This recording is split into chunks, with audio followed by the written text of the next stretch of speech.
আসসালামু আলাইকুম। হযরত মুহাম্মদ সাল্লাল্লাহু আলাইহি ওয়াসাল্লামের কিছু উপদেশ।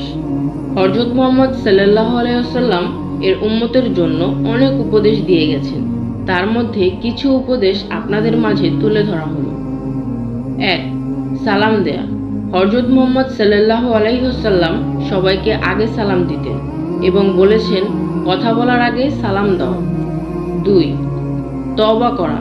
তিনি উম্মতকে বেশি বেশি তওবার পরামর্শ দিতেন এবং বলেছেন, যে লোক পশ্চিম আকাশে সূর্যোদয় হওয়ার আগে তওবা করবে, আল্লাহ তার তওবা কবুল করবেন। 3. নামাজ পড়া।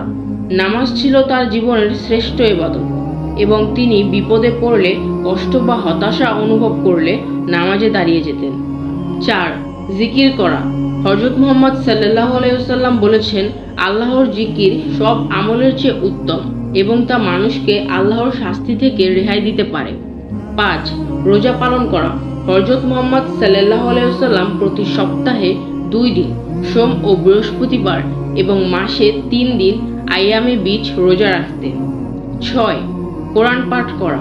হযরত মুহাম্মদ সাল্লাল্লাহু আলাইহি ওয়াসাল্লাম বলেছেন, কোরআন পাঠ করো, কারণ কিয়ামতের দিন তা পাঠকারীর জন্য সুপারিশকারী হিসেবে আসবে। 7.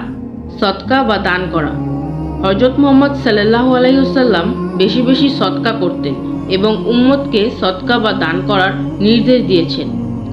এই উপদেশগুলি মুসলমানদের জীবনে অবশ্যই অনুসরণ করা উচিত এবং এগুলো তাদের জীবনকে আরও সুন্দর এবং অর্থপূর্ণ করতে পারে। ভিডিওতে কোনো প্রকার ভুল থাকলে ক্ষমার দৃষ্টিতে দেখবেন।